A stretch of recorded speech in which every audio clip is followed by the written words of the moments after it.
की tension NATO देशों में फैल चुकी है। सबकी नजर अब इस दौरे पर है। ब्रिटेन, फ्रांस और जर्मनी जैसी महाशक्तियों ने आरोप लगाया है कि पुतिन यूक्रेन से युद्ध खत्म करने के लिए गंभीर नहीं दिख रहे हैं।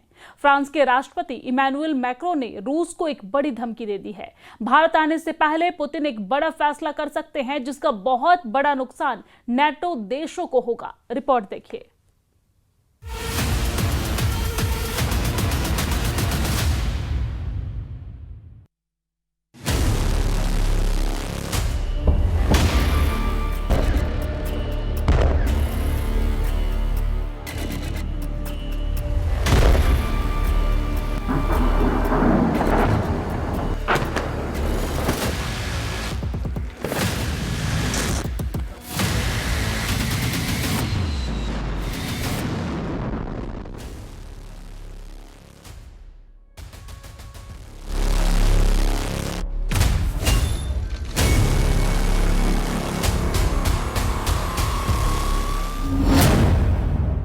चार 5 दिसंबर को डोनाल्ड ट्रंप की नजरें दिल्ली पर टिकी रहेंगी। इन्हीं दिनों जेलेंस्की दिल्ली की हर हलचल का अपडेट लेंगे।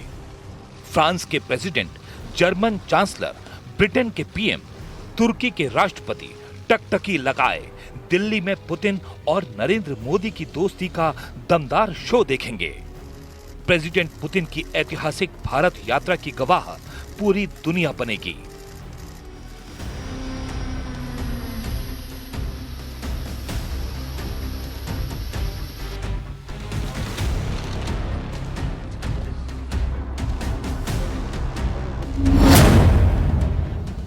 पुतिन की भारत यात्रा से बढ़ गई ट्रंप की टेंशन।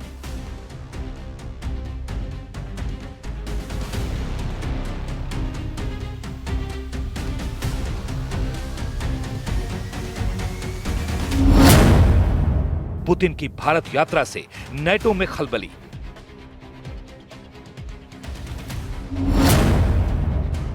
पुतिन की भारत यात्रा से तुर्की बेचैन।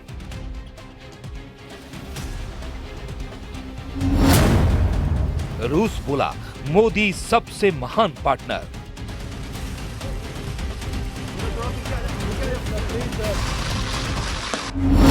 जिस लीडर ने अमेरिका के राष्ट्रपति को बेबस बना रखा है, जिस सुप्रीम लीडर ने यूरोपियन यूनियन की धड़कनें बढ़ा रखी हैं, उन्हीं पुतिन के भारत आने से पहले रूस ने जो कहा है वो सुनने लायक है, समझने लायक है। वर्ल्ड लीडर किसे कहते हैं ये जानने लायक है। We do not speak with Europeans. We don't have a dialogue, even a word. So how can you learn your counterpart's position on a so, terribly complicated problem when you don't speak to each other? This is the greatest problem that we have.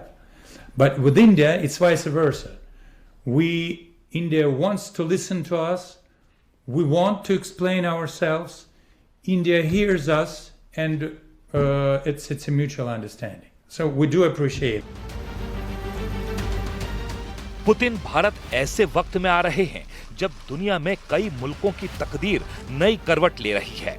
खासकर युद्ध में उलझी महाशक्तियां Putin की हर चाल का बारीकी से विश्लेषण करने में जुट गई हैं।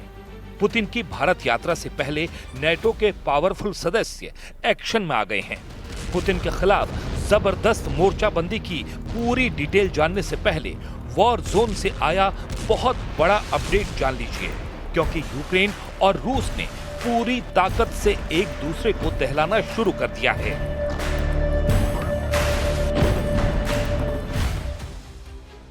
ये प्रोकोस्क नाम का शहर है। कल तक यूक्रेन का शहर था, आज से रूस का कब्जा है। लेकिन युद्ध ने प्रोकोस्क को जो बना दिया है वो बयां करना मुश्किल है। ये मरघट जैसा प्रोकोस्क कभी ऐसा दिखता था। आलीशान शहर, बहुमंजिला इमारतें, हाईटेक हाईवे, ऊंचे पुल, जहां जिंदगी आसान थी। मगर जब से प्रोकोस्क युद्ध की आग में घिरा, जलता ही रह गया, जलता ही गया। बम की बौछार से, मिसाइलों के धमाकों से, टैंकों से बरसते गोलों से, बंदूक की गोलियों से प्रोकोस्क छलनी हो गया। सालों की लंबी लड़ाई के बाद 1 दिसंबर 2025 को प्रेसिडेंट पुतिन को बताया गया कि यूक्रेन का प्रोकोवस्क रूस ने जीत लिया है। पुतिन के इस दावे से जेलेंस्की चाहकर भी इनकार नहीं कर पा रहे हैं। Войска группировки «Центр» освободили город Красноармейск и продолжают уничтожение подразделений противника в Димитрове. Кроме того, часть сил группировки успешно развивает наступление в Днепропетровской области. फ्रांस ने फ्रंट फुट पर आकर यूक्रेन को सपोर्ट शुरू कर दिया है। यहाँ तक कि जेलेंस्की को राफाल के कारखाने में ले जाकर ये दिलासा दिलाया गया कि जल्द ही फाइटर जेट यूक्रेन को मिलेंगे। वहीं यूरोपीय देशों की चेतावनी के बाद ट्रंप के विशेष दूत स्टीव विटकॉफ ने पुतिन से मुलाकात की है। ट्रंप अपने बनाए प्रस्ताव पर यूक्रेन रूस में युद्ध समझौते की उम्मीद अब भी जता रहे हैं। I think the administration feels very optimistic. Obviously, you've seen, Steve, that the president's entire team, including Special Envoy Witkoff and Secretary Rubio and the Vice President and the President himself, Secretary Hegseth as well, have been working so hard on this effort, and they all really want to see this war come to an end. And so, Trump के piece plan में कई बदलाव किए गए हैं, लेकिन deal का पेंच जमीन पर फंसा हुआ है, जिससे पुतिन 1 इंच भी समझौते के लिए तैयार नहीं है। रूस उन सभी इलाकों पर अपना दावा कर रहा है जहां उसका कब्जा हो चुका है। उधर यूक्रेन सिक्योरिटी गारंटी पर कोई समझौता नहीं करना चाहता। जेलेंस्की भविष्य में रूस के हमले की काट तलाशने के लिए यूरोपीय देशों के साथ कोशिश जारी रखे हुए हैं। हालांकि वॉर जोन में रूस ने रणनीति बदल दी है। रूस जमीनी लड़ाई तेज कर रहा है। रूस ने हवाई हमलों को ज्यादा धार दी है। प्रेसिडेंट पुतिन खुद फ्रंट लाइन पर पहुंचकर सेना का जोश बढ़ा रहे हैं। रूस के स्पेशल मिलिट्री ऑपरेशन का क्लाइमैक्स हद से ज्यादा विध्वंसक हो चुका है, क्योंकि अब नेटो खुलकर पुतिन से टक्कर लेने का प्रण कर रहा है। यूरोप की महाशक्तियों ने रूस को युद्ध में जीतने नहीं देने का प्रण लिया है। इस बीच प्रेसिडेंट पुतिन की भारत यात्रा पर दुनिया की नजरें टिक गई हैं। मतलब दिसंबर का पहला हफ्ता निर्णायक हो सकता है। बड़े फैसले हो सकते हैं, जिनसे युद्ध का रुख तय होगा, जिनसे अमेरिका का स्टैंड तय होगा, जिससे रूस के दुश्मनों का अगला कदम तय होगा। रूस के राष्ट्रपति पुतिन के भारत दौरे से पहले दिल्ली में मौजूद यूके, जर्मनी और फ्रांस के राजदूतों ने एक आर्टिकल लिखा है। इस आर्टिकल में उन्होंने आरोप लगाया है कि राष्ट्रपति पुतिन यूक्रेन युद्ध को खत्म करने के लिए गंभीर नहीं है। यह आरोप यूक्रेन के राष्ट्रपति जेलेंस्की भी दोहराते आ रहे हैं। रूस के जंगी जहाजों में जिसका डंका पूरी दुनिया में बजता है, वो है सुखोई 57 जेट। सुखोई 57 एक 5वीं पीढ़ी का स्टेल्थ फाइटर जेट है, जो रेडार की पकड़ में नहीं आता। रेडार सिग्नेचर कम करने के लिए इसके एयरफ्रेम को अलग तरह से डिजाइन किया गया है। इसमें रेडार तरंगों के लिए खास कोटिंग है और इसके इंजन नोजल्स भी अलग तरह से डिजाइन किए गए हैं। इसका थ्रस्ट वेक्टर कंट्रोल इसे तीखे मोड़ लेने की खूबी देता है। यह खासियत भारत के सुखोई 30 विमान में भी है और यही रूस के फाइटर जेट को और फुर्तीला बना देती है। इसमें सुपर क्रूज की खासियत है, यानी बिना आफ्टर बर्न के ये सुपरसोनिक रफ्तार पर उड़ सकता है। ये समझिए कि एक्सेलरेटर का ज्यादा इस्तेमाल किए बिना ये तेज रफ्तार बनाए रखता है। पुतिन का बाहुबली कहा जाने वाला हथियार का ट्रेलर ऑपरेशन सिंदूर में देखा जा चुका है। S-400 की रेडार कवरेज ने पाकिस्तान को पस्त कर दिया था। S-400 का रेडार 450 किलोमीटर की रेंज तक दुश्मन के जहाज को ट्रैक कर सकता है। इस सिस्टम में 4 अलग अलग रेंज की मिसाइलों को दागा जा सकता है, जिनकी रेंज 40 किलोमीटर, 120 किलोमीटर, 250 किलोमीटर और 380 किलोमीटर होती है।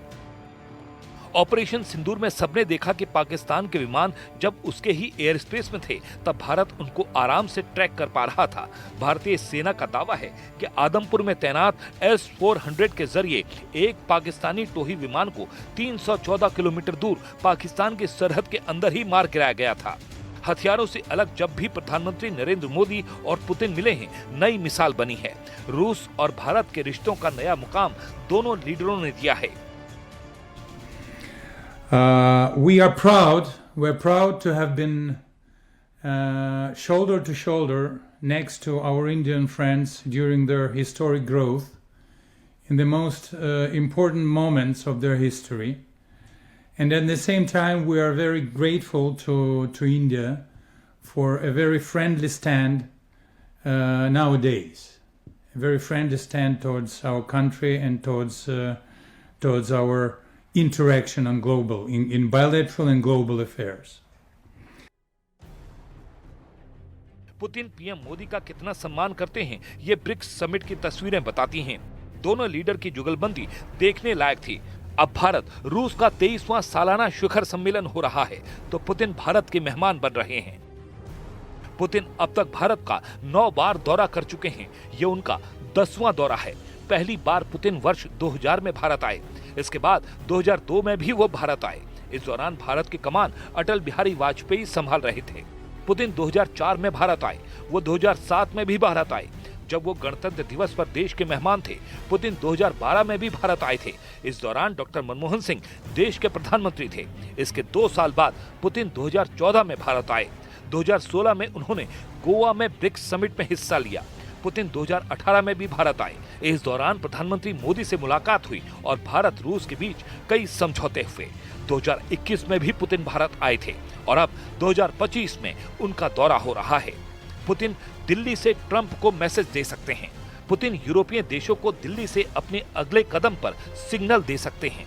वहीं प्रधानमंत्री नरेंद्र मोदी पुतिन के ग्रैंड वेलकम के साथ भारत रूस का 23वां सालाना शिखर सम्मेलन भव्य और यादगार बनाने जा रहे हैं।